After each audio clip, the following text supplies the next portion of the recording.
with Lunch Break Live making Hale Kale, woo, the queen of lettuce, chickenless strip salad. And Snarky Vegan Girl, thanks for joining us. Can you show us the Beyond Meat package that we're going to be using? And read from the back because it's fascinating. Okay. People love meat, and so do we. That's why we set out to build a better meat. We take the building blocks of meat, proteins, fats, minerals, directly from plants and combine them to deliver the taste, texture, and nutrition of meat. The only thing missing is the animal and bad stuff like cholesterol, saturated fat, and antibiotics. Woo! And this stuff is delicious. Yes, and they make beef, they make the chicken. They keep producing better and better products. So it's good for you, good for the planet. And 20 grams of protein for those of you who are obsessed with protein.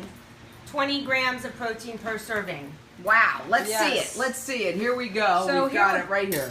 Right there. It's beautiful, gorgeous. So what I'm going to do is I'm going to take this, I'm going to saute it in the olive oil. And by the way, it's gluten-free. Oh, okay. All right. There we go. Right here.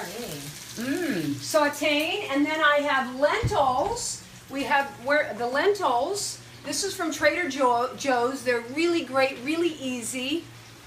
And then you just warm them up in the water, which I'll add to the salad, right? And then we have the cucumber, a Persian organic cucumber. I find these to be one of the most flavorful. They're awesome. And they're a little smaller, so they're better in a salad. What's happening here? We can put that down. Is it done? Yeah. You think?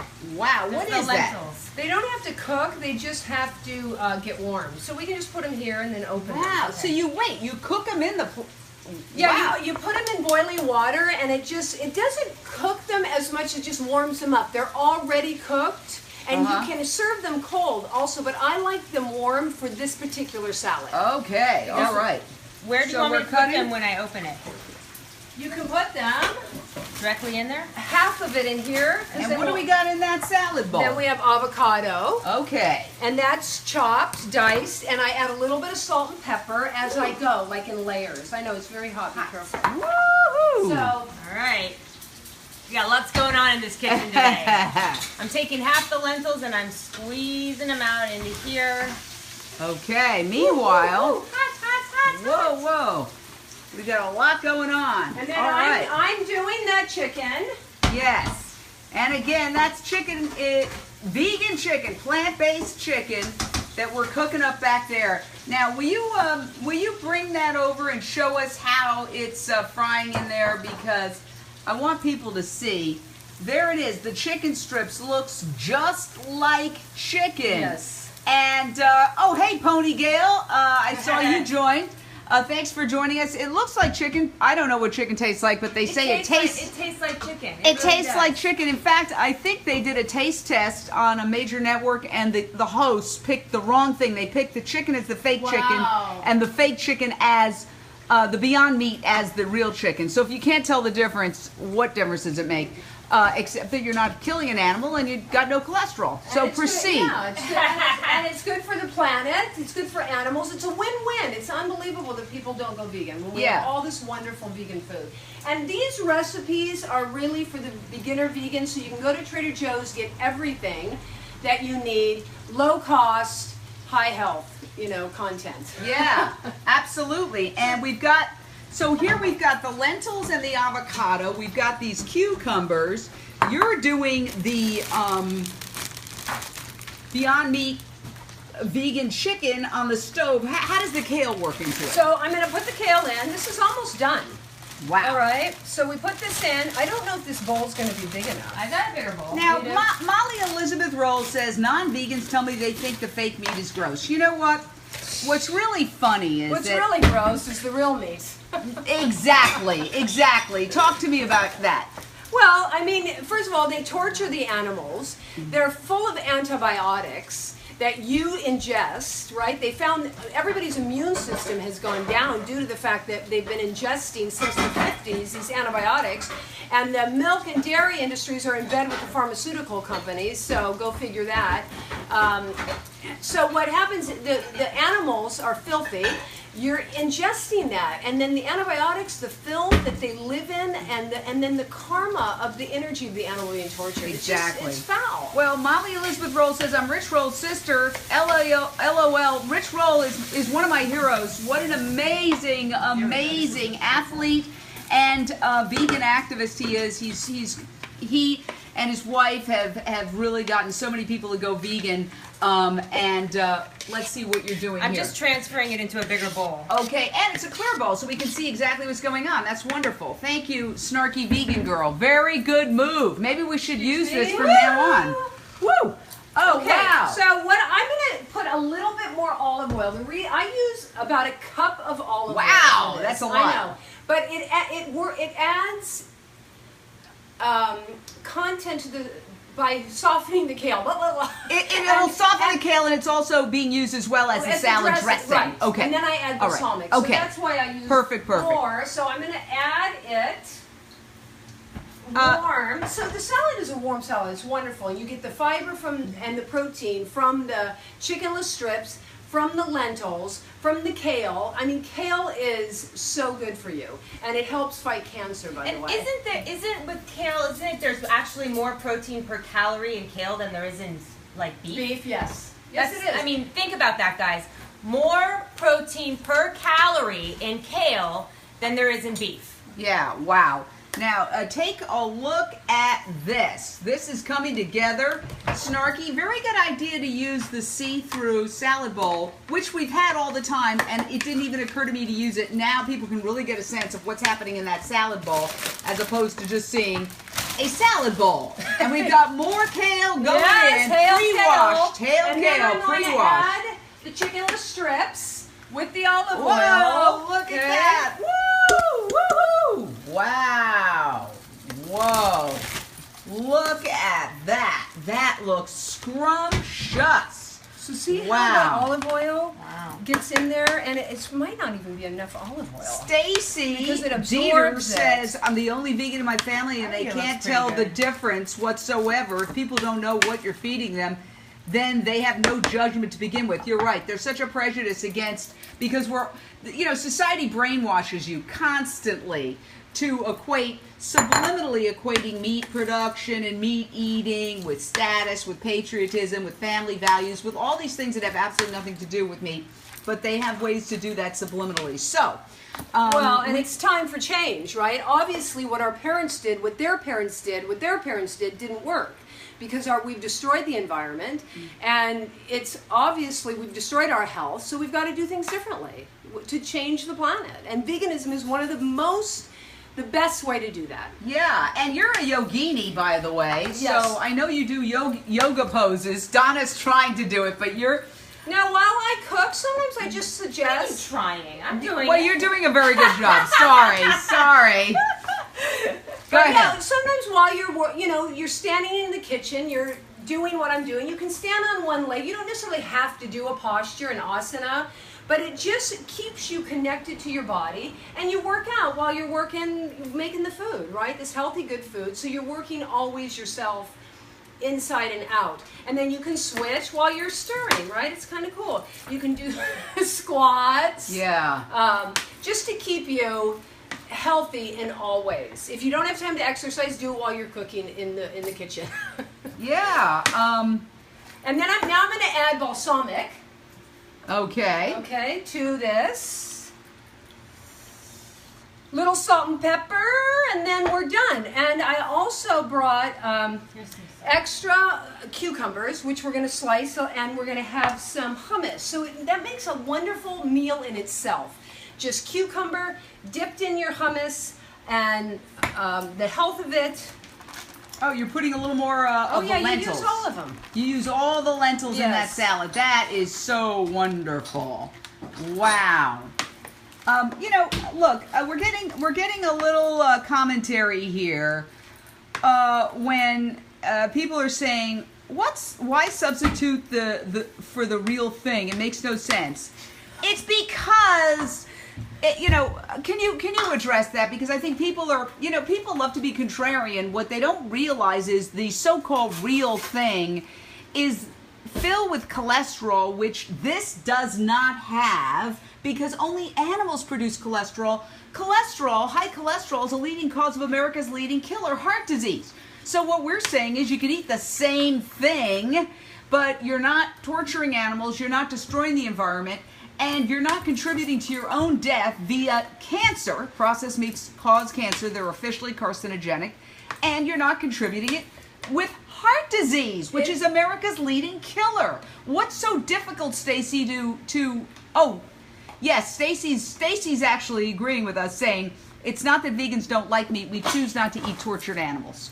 Right, but also we're not meant to eat meat. Everybody says that. That is a false statement. If you read Dr. Gerger Book's How Not to Die, it says we were gatherers and we ate weeds, actually. That's why we crave vegetables. But we aren't supposed to be eating meat. It goes against our grain. It goes against everything that we are made up of. So that's why it's so unhealthy. And then being so cruel to animals. They aren't here for us to abuse and eat. They just aren't. They're here to be part of the whole. Yeah. Well, you know, it's easy to be flip about this until you do get heart disease and cancer. I've had experiences where I've tried to talk to people about this and they don't want to hear it, and then a loved one dies of a sudden heart attack and everybody's devastated. Right. And you want to say, hey, I tried to tell you, you know? So we want to help people. This is why we're doing this. And also, you know, a lot of people who transition from a meat-eating diet to a vegan diet, they like to use these kinds of products like Beyond Meat or the quote-unquote fake meats in order to help them transition to a vegan diet, because they do like the taste of meat. So, you know, so be it. As long as it's not killing an animal, let them eat the fake meats. Yeah, and you know, so many people say, well, I tried to go vegan, but it's so difficult. This is making it very easy. We've got the best cheeses now as vegans. Yes. If you're a cheese-loving, you know, person, which is a lot of people use the excuse, I can't give up my cheese. Let me tell you something. The cheeses out there are amazing now, the plant-based cheeses, and now the meats. Yeah, we've got chow cheese, we've got tree-line cheese, we've got diet cheese, we've got Miyoko's cheese, the list goes on and on. Kite Hill is amazing. Look at this. This looks so good. So we're almost ready. Now, we've got a lot of commentary today. Everybody's very feisty, but any questions? Yeah, kind of do that as a little separate thing. Molly Elizabeth Roll says, one of my friend's husbands just had a massive heart attack, which he survived. He's not even 50. I nicely told her he should probably go vegan, and she laughed at me and told me that was outrageous. Molly Elizabeth Roll, I agree with you. You know, I don't know if it's speciesist to say you can take a horse to water, but you can't make him drink. That's an old-fashioned saying. I love horses. But the point is, you know, the information's out there. We want to show you the book, How Not to Die. People choose to laugh in the face of evidence, hard evidence, because they're brainwashed and they're indoctrinated into meat eating, and they don't realize that they're the suckers being taken for a con, and that they're paying not only for the meat through their tax dollars, but then they're paying for the higher health costs when people get sick, and they're also paying with the suffering that they endure when they get high cholesterol and cancer and heart disease, and you know, and then the planet's being destroyed. Meat production is one of the largest causes of climate change. Watch the movie Cowspiracy on Netflix. So, you know, for all of those reasons, we're urging people to go vegan. And my vegan nephew, Paul, is here. He's going to be the taste tester. Will you taste it? I can't wait. Come on. Give I'm it a excited. taste. Give it a taste. This looks beautiful. Doesn't it look great? We've been having a discussion. Verdant and healthy. Yeah, and it looks amazing. I love kale, and I see some kale. I see some unchicken. Yeah. And I guess lentils and cucumber. Yeah. I can't there's wait. also there should Looking be good. avocado was at the bottom. I didn't. Okay. So I'm going to put a little bit of more avocado in a little bowl, and you can add accordingly. That's one thing about these recipes also. You can add different things. You can add a tomato to this, some broccoli, but keeping the basic storyline, which is in my book. of the recipe, but you can add different things on. Yes, right there. And we're sitting down, and Paul, look, we've been gathering bananas. Bananas on sale today, by the way. Don't ask. Well, one of the reasons is that we're going to do a vegan ice cream with bananas, kind of a banana stream coming up. And we're going to do a Puerto Rican recipe called platanos, which are plantains, and we got those getting riper and riper. So, Amazing. Paul, I'm going to start with you. Hold on, we're going to bring Paul Paris in. You may want to add a little salt. I just did. Oh, you did? Okay. Drum roll. So, drum roll. We're going to move this back, and we're going to check this out. Let me gone. Paul is a drummer, so he did the drum roll Let me do the first. Tibetan. Oh, go ahead. To set the intention of the meal. Beautiful. I love that sound. It's a I love it. Tibetan singing Beautiful. bowl. It's gorgeous. Beautiful. We Great vegans have a job, lot of fun. We sure We do. vegans have a lot of fun. We do it our own way. That's right. You should join us. The biggest social movement. I love it. It's good? It's delicious. Even if you did it, would you Delicious. say it? Come on. No, you know what? We great. want people to be totally honest here, because It's I've made some humdingers that are a little bit on the burnt side. it's got a crunch from the cucumber. The kale, of course, as we know, is replete with a lot of vitamins and minerals, and the unchicken is very chicken-like. Yeah, exactly. So why not go with this? Wow. Okay, Donna, snarky vegan girl. It's very, very good. What he said. Yeah? Very, very good. Wow. I've never had lentils in my salad before, I don't think. Really? Yeah, it works. For Really? sure. And you know, of course, we always like to get a shot of our studio audience. There's little Rico. Hi, honey. And he's taking it all in. And we've got Foxy and the others. Yes, we have a lot of fruit here. That's for coming episodes of Lunch Break Live. So, my dear, you are the star of the show. So, are you going to try it? Me? Yeah. Yeah. You know what? I'm a perfectionist, right, about my recipes. So I was checking out the bowl to see where the avocado was, what's going on. And I want you to show us this book, How Not to Die, by Dr. Oh my Michael God. Greger, it is the book. Yes, and I'm studying it to get more really hardcore knowledge about nutrition and what really works. And most of the stuff I'm already using, but like kale, he just raves about, and Hale kale, right? Because kale is the queen of the lettuce. Yeah. Let's try it. Jane, I love you. So I brought mineral water for everybody. We just need glasses. Okay, I get 'em. All right. Okay. Let's see. Give it a shot. Let's go. You are modest. Really good. You are modest. It's really good. It's this is one of my favorites, and these recipes I created when I was a new vegan, right? And I didn't go by a book about it or anything. I just went to the store and I started creating these recipes. So like they're really easy, they're really healthy, they're inexpensive, they're like the perfect combination. And this, if you hold off on the olive oil, you don't pour it all in, you can keep some of the salad and you know, make it the next day. And well, listen, guys, if you have any questions, or we're getting so many positive responses. Jessie says, why don't you come out with a cookbook? You know what? We're using other people. Well, no, she was asking me. And I'm saying we're using other people's recipes. We want to acknowledge the people whose recipes that we've been using. Because, you know, I'm not going to take other people's recipes and pass them off as my own. I don't have any recipes per se. What we do is invite people over, like Paul, well, Snark lives here, but Snark has some recipes, and like Molly, to do their own recipes, and then we show them. Because to be honest with you, I don't follow a lot of recipes that are written. I generally have a tendency to just go, you know, eyeball it. So that's why it's good to watch these videos. You can just sort of copy what we're doing. I have a cookbook. You can go to mollybasler.com. Why don't you show us your cookbook? So this recipe is featured in the cookbook. But it's my first cookbook, and I create actually a recipe a week. Let's see what you got At here. this point. It's the Yogini Linguine Vegan Cookbook by Molly Basler. And what's your website? Molly Basler. Second. MollyBasler.com? Yes. And thank you, Molly. Okay, thank you. You are great. Get your Yogini on. Get your Yogini on with Molly Basler. Hail, Kale! Hail to the Queen! Hail, Kale! Hail, Kale!